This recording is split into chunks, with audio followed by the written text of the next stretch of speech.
Assalamu alaikum. We are putting this class for a revision. The name of the chapter is Particles and Nuclear Physics. This chapter comes every year. Normally ये आखिरी question होता है और हर साल ये तुम्हें topic पेपरों में मिलेगा. This chapter comes every year and it is a type of short question and normally the last question of the paper.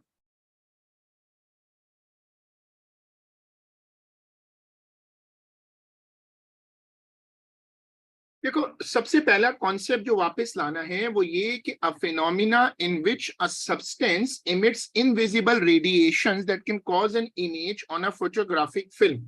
ये बेसिकली रेडियो एक्टिविटी का फंडामेंटल कॉन्सेप्ट है. रेडियो एक्टिविटी होती क्या है कि जब ऐसे कुछ सब्सटेंस हैं नेचुरली, रेडियम, रेडॉन वगैरह, which are naturally able to emit invisible rays, which are able to produce invisible rays that can produce an image on a photographic film. Radioactive rays बहुत खतरनाक होती हैं. इनविजिबल होने की वजह से उनका हम एक हैजर्ड सिंबल बनाते हैं. हमारे कोर्स में 4 फंडामेंटल रेडियोएक्टिव रेज हैं: alpha particles, beta minus particles, gamma rays और बीटा प्लस. ये शुरू की 3 तो ओ लेवल में भी थी. जो शुरू की 3 है वो हमारे ओ लेवल में भी थी, लेकिन जो आखिर वाली है ये ए लेवल में, एएस लेवल में इन्होंने ऐड की है. देखो, अल्फा पार्टिकल्स क्या होते हैं? अल्फा पार्टिकल्स जो हैं वो हीलियम न्यूक्लियाई होते हैं. बीटा माइनस इलेक्ट्रॉन्स जो होते हैं, बीटा प्लस जो होते हैं वो पॉजिट्रॉन्स होते हैं. गैमा रेज इलेक्ट्रोमैग्नेटिक रेज हैं. इनका ना तो मास होता है ना कोई चार्ज होता है और ये लाइट की तरह से हर जगह से ट्रेवल कर सकती हैं. हमारी नॉलेज में इस वक्त ये सबसे ज्यादा पावरफुल इलेक्ट्रोमैग्नेटिक वेव्स हैं. देखो, इनका स्पीड का कंपैरिजन देखो. स्पीड में गैमा सबसे फास्ट होती हैं. आयोनाइजिंग पावर जो होती है वो चार्ज पर डिपेंड करती है. आयोनाइजिंग पावर अल्फा जो है वो इसलिए ज्यादा लेता है क्योंकि उस पर +2 है. अच्छा, पेनिट्रेशन और आयोनाइजेशन ये इनवर्सली प्रोपोर्शनल होते हैं. जो पार्टिकल ज्यादा आयोनाइज करता है वो जल्दी एग्जॉस्ट हो जाता है वो जल्दी एग्जॉस्ट हो जाता है और इसलिए वो रुक जाता है. इसको कहते हैं आयोनाइजिंग पावर. पेनिट्रेशन, जो पेनिट्रेशन होती है वो गैमा की बीटा से ज्यादा होती है. इनके नंबर्स नीचे लिखे हुए, उनको आप एक नजर जरूर देखो.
इंटरसेप्शन, जो अल्फा पार्टिकल्स होते हैं, बीटा पार्टिकल्स होते हैं, इनकी जो इंटरसेप्शन है वो किन किन से हो सकती है? अल्फा को रोकना बहुत आसान है.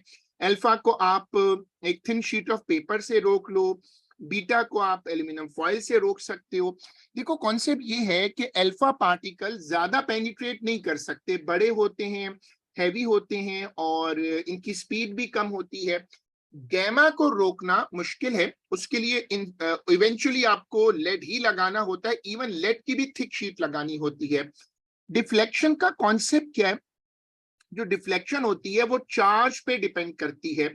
अल्फा और बीटा पार्टिकल्स डिफ्लेक्ट कर जाते हैं इलेक्ट्रिक फील्ड में भी और मैग्नेटिक में भी. और इनकी जो डिफ्लेक्शन होती है वो डिपेंड करती है charge mass to charge ratio, mass to charge ratio पर डिपेंड करती है। मतलब मास कितना है और चार्ज कितना है। देखो तुम यहाँ पर देख सकते हो कि अल्फा पार्टिकल्स ऊपर की तरफ मुड़ रहे हैं क्योंकि वो पॉजिटिव हैं, बीटा पार्टिकल्स नीचे मुड़ रहे हैं और उनका सर्कल भी जरा जल्दी बना है, रेडियस लग रहा है कि कम होगा। गैमा रेस अनडिफ्लेक्टेड है।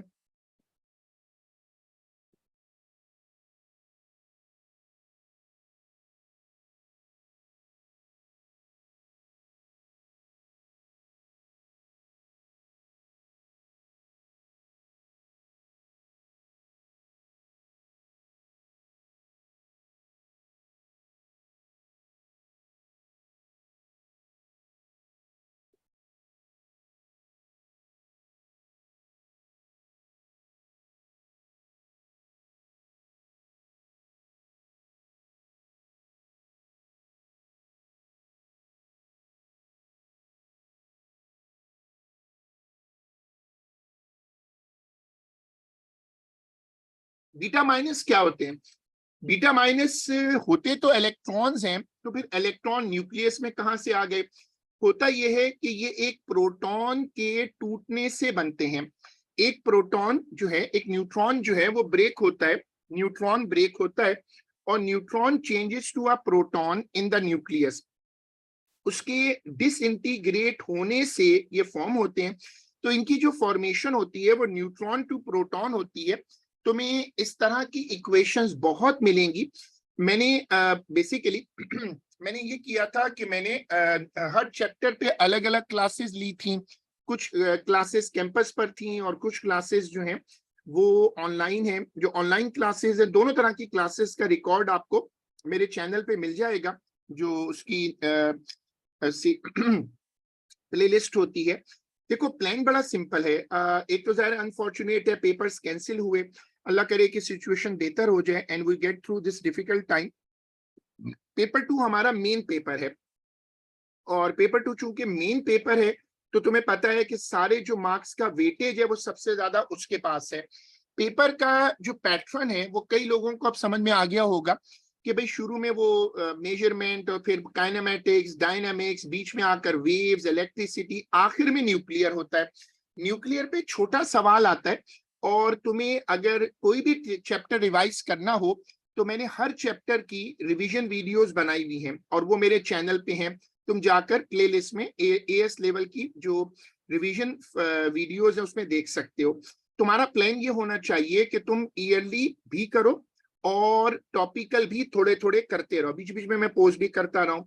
देखो बीटा प्लस ये असल में पॉजिट्रॉन है, ये इलेक्ट्रॉन का एंटी पार्टिकल है। ये उस वक्त बनता है जब एक प्रोटॉन ब्रेक होके न्यूक्लियस में ब्रेक होके न्यूट्रॉन बन जाता है। ये जो पार्टिकल है ये वाला, इसको कहते हैं न्यूट्रिनो।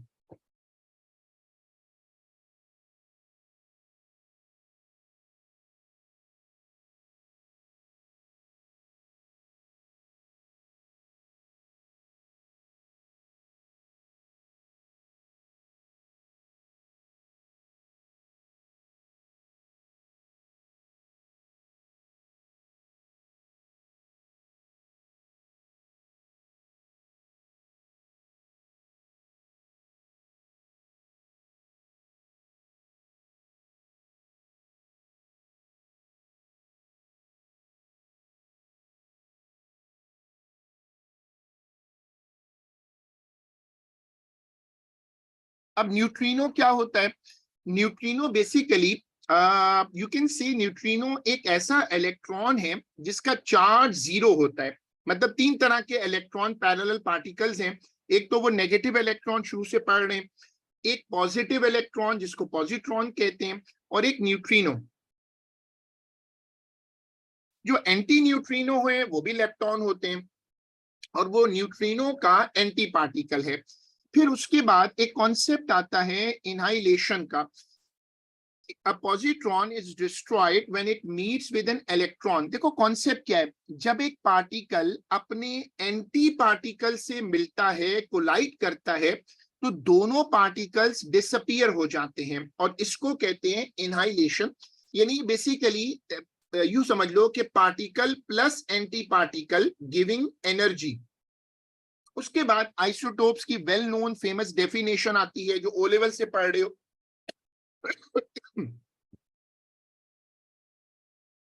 आइसोटोप्स क्या होते हैं?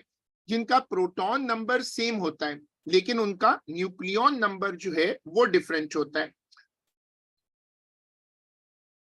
स्ट्रॉन्ग न्यूक्लियर फोर्स, हमारे कोर्स में न्यूक्लियस के अंदर दो तरह की फोर्सेस होती हैं, एक कहलाती है वीक न्यूक्लियर फोर्स और एक कहलाती है स्ट्रॉन्ग न्यूक्लियर फोर्स।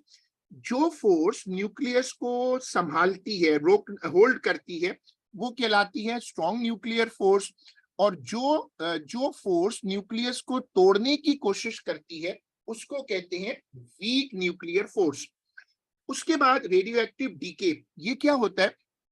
जब कोई न्यूक्लियस अल्फा पार्टिकल या बीटा पार्टिकल इमिट करता है, जब कोई अल्फा या बीटा पार्टिकल इमिट करता है तो उससे इलेक्ट्रॉन, जो भी उससे पार्टिकल निकलते हैं, उससे उसका एटॉमिक नंबर बदल जाता है।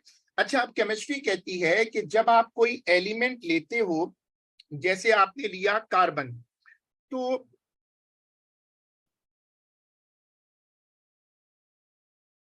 अब जैसे आपने कार्बन लिया, ये कार्बन आ गया,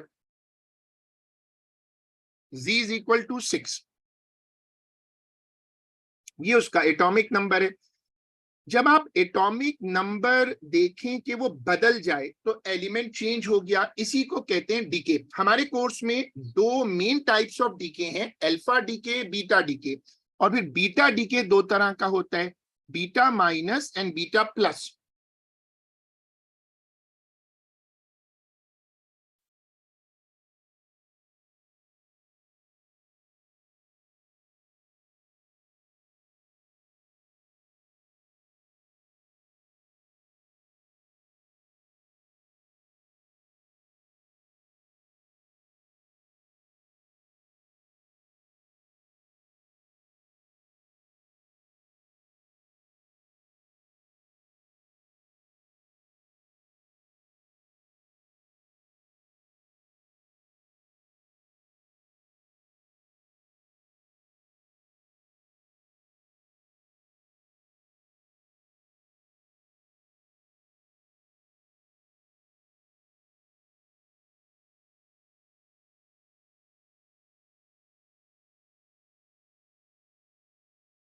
देखो, इसको कहते हैं अल्फा डीके। मास नंबर में से 4 कम होगा, एटॉमिक नंबर में से 2 कम हो जाएगा, this is called alpha decay. ये कहलाता है beta minus decay. You can note here कि जो एटॉमिक नंबर है ये वाला, देखो एटॉमिक नंबर 1 से बढ़ेगा, एटॉमिक नंबर 1 से बढ़ेगा और ये कहलाता है बीटा माइनस डीके, और इसको कहते हैं बीटा प्लस डीके। इसमें देखो जो एटॉमिक नंबर है Z-1,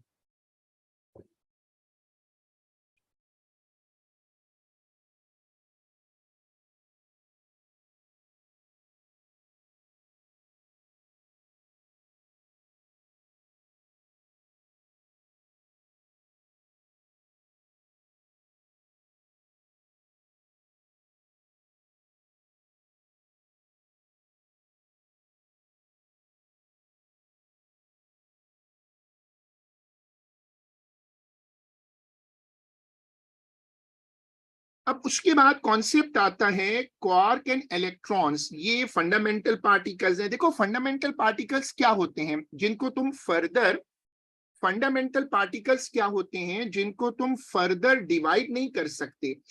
वो पार्टिकल्स जो फर्दर डिवाइड नहीं हो सकते उनको कहते हैं फंडामेंटल पार्टिकल्स। लेप्टॉन्स हैं, like electrons, they are not affected by strong nuclear force. और जो हेड्रॉन्स होते हैं, जो हेड्रॉन्स होते हैं वो न्यूक्लियस के अंदर होते हैं। A quark is a type of elementary particle and a fundamental constituent of matter. Quark की बेसिक कॉन्सेप्ट याद रखो कि क्वार्क क्या होते हैं। ये हमारी नॉलेज में इस वक्त सबसे छोटे पार्टिकल्स हैं। ये वो पार्टिकल्स हैं जो फंडामेंटल हैं, जो फर्दर डिवाइड नहीं होते, आप इनको फर्दर डिवाइड नहीं कर सकते। क्वार्क्स बेसिकली ज्वाइन करते हैं, इनको आप कह लो कि they combine together to get particles which are called hadrons. फिर हमारे कोर्स में 6 क्वार्क्स हैं जिनके नाम तुम अच्छे से याद करके जाना, up quark, down quark, charm, spin, stop and bottom.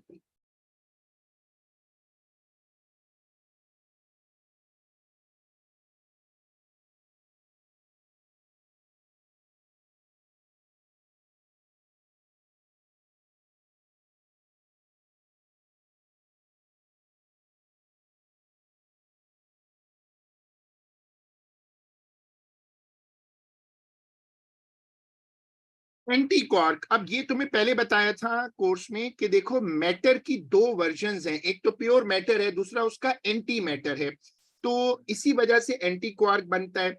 जो जितने भी क्वार्क्स होते हैं उनका एक एंटी क्वार्क होता है जो कि उससे डिफर करता है, उसकी properties such as electric charge वगैरह, लेकिन जो चार्ज की वैल्यू होती है वो सेम होती है, प्लस माइनस का फर्क होता है। फिर ये बड़ी इंपॉर्टेंट चीज है जिसको तुम याद करके जाना कि प्रोटॉन और neutron they are called hadrons. इनके अंदर जो वर्जन है, इनके अंदर जो क्वार्क मॉडल है वो याद कर लो। प्रोटॉन UUD है, न्यूट्रॉन UDD है।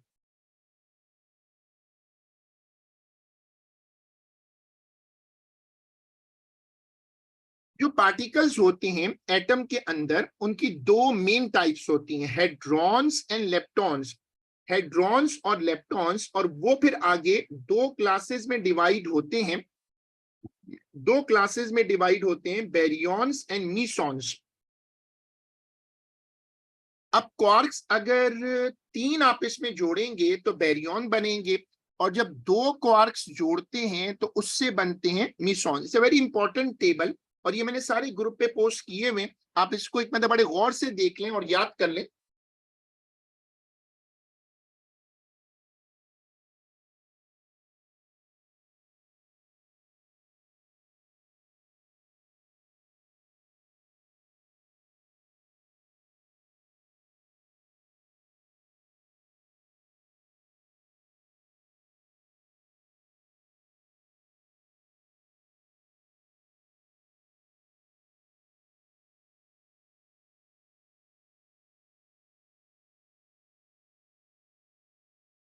अब जो क्वार्क मॉडल हैं उनको रखकर आप किसी भी पार्टिकल का एक्सटेंडेड मॉडल बना सकते हैं। जैसे 2 प्रोटॉन 2 न्यूट्रॉन, तो आपने उसको फर्दर ब्रेक कर दिया, 2 के आगे UUD लिख दिया, ये उसका ब्रेकअप है और ये उसका ब्रेकअप है। आप इनको जोड़ेंगे तो 6U और 6D बन गया। अब तुम इसको जरा गौर से देखना, ये तुम्हारा एक इंपॉर्टेंट ब्रैकेट है और ये दूसरा है। It's a very important table, और तुम इसको बहुत अच्छे से याद करके जाना। मैंने जैसे बताया कि इस चैप्टर पे मैंने पेपर 2 के वर्जन्स पर बहुत सारी फाइल्स ग्रुप पे डाली हैं, उसके ऊपर भी हैं, मेरे चैनल पर भी हैं। तो तुम्हें ये याद रखना है कि बेसिकली ये टेबल जो तुम देख रहे हो ये बहुत अच्छे से याद कर लो। ऊपर वाले तीनों +2/3 हैं और नीचे वाले तीनों -1/3। It's a very important table to learn.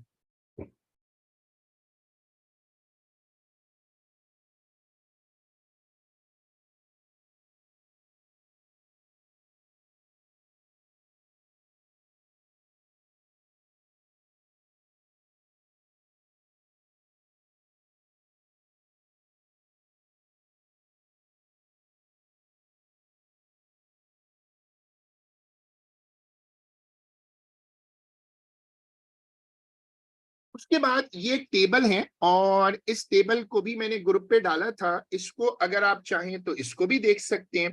होता यह है कि इसमें बस ये याद रखें कि अगर अप क्वार्क +2/3 है, तो जब इसका एंटी वर्जन बनेगा तो नंबर तो 2/3 ही रहेगा, लेकिन उसका जो साइन है ना वो चेंज हो जाएगा। तो जब आप इसका एंटी क्वार्क बनाएंगे तो ये इसका साइन चेंज हो जाता है, बस ये याद रखना है। ये जैसे तुम्हें यहां नजर आ रहा है, अब ये अप क्वार्क है और ये अप का एंटी वर्जन है, तो अगर तुम इसको दोनों को गौर से देखो तो you will get the point. अब ये दो बड़ी इंपॉर्टेंट कैलकुलेशंस हैं, तुम्हें इसको रिपीटेड पास पेपर में अटेंडेंस मिलेगी। जैसे प्रोटॉन का चार्ज है तो वो UUD है, उसको तुम सिंप्लीफाई कर दो। इस तरह न्यूट्रॉन का चार्ज है वो UDD है। अब अगर तुमने ये वाला टेबल याद किया हुआ है तो तुम इसको आराम से टैकल कर सकते हो। जहां तक स्ट्रेंजनेस वगैरह है, ये नंबर पूछे नहीं जाते, स्ट्रेंजनेस का जिक्र सिर्फ एक मर्तबा आया है, तो बहरहाल इसको याद करके चले जाओ। ज्यादातर चार्ज से काम चल जाता है। अब देखो, मॉलिक्यूल्स एटम से बनते हैं। एटम के अंदर प्रोटॉन, न्यूट्रॉन और इलेक्ट्रॉन होते हैं। प्रोटॉन और न्यूट्रॉन को मिलाकर हेड्रॉन्स कहते हैं। हेड्रॉन्स किससे बनते हैं? क्वार्क से बनते हैं। और इलेक्ट्रॉन्स जो हैं वो लेप्टॉन्स हैं। वीक न्यूक्लियर फोर्स वो होती है जो कि न्यूक्लियस में बीटा डिके करवाती है, क्योंकि ये इंटरैक्शन प्रोटॉन और न्यूट्रॉन के अंदर होती है। न्यूट्रॉन डिके करके अगर प्रोटॉन बन जाए तो उससे एक इलेक्ट्रॉन निकलता है, एंटी न्यूट्रिनो निकलता है। This is called beta decay. Nuclear forces दो तरह की हैं, एक कहलाती है स्ट्रॉन्ग, एक कहलाती है वीक। जो वीक न्यूक्लियर फोर्स होती है that is responsible for disintegration.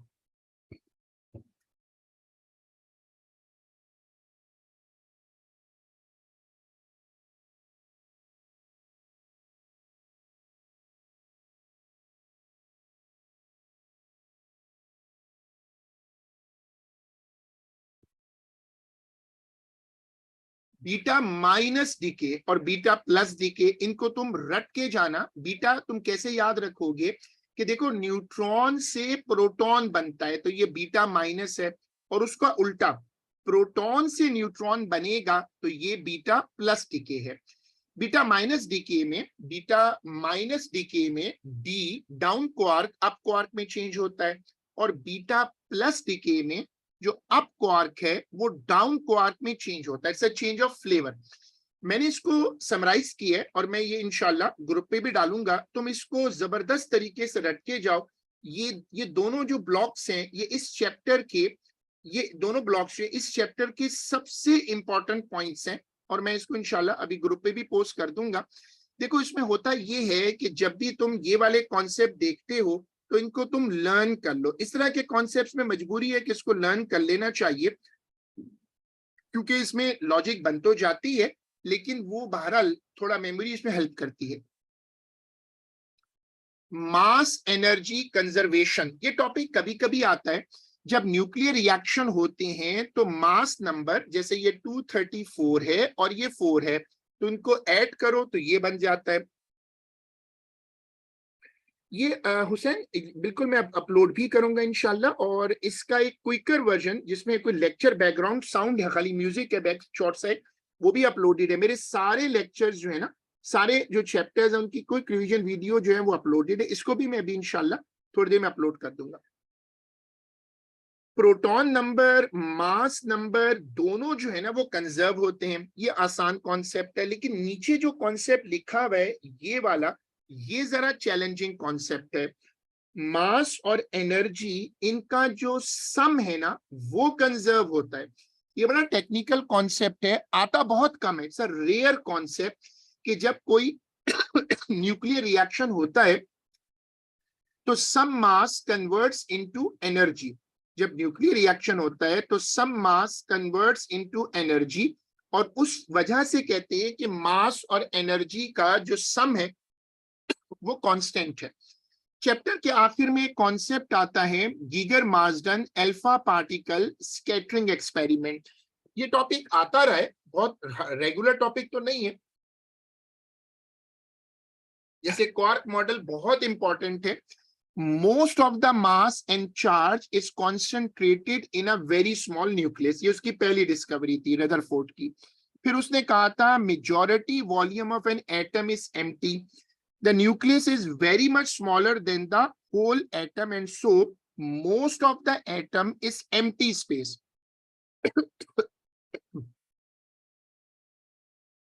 Sorry. तो ये तीन फंडामेंटल डिस्कवरीज हैं जो रदरफोर्ड ने करी थी जब उसने alpha particle scattering experiment perform किया था। तो ये तुम्हें याद करनी है और यही मेनली अक्सर पेपरों में यही लिखने को आती है। So that was a quick revision of the chapter nuclear physics. मेरा प्लान है कि इंशाल्लाह मैं इस तरह जो हमारे मेन चैप्टर्स हैं, एक बच्चे ने पोलराइजेशन का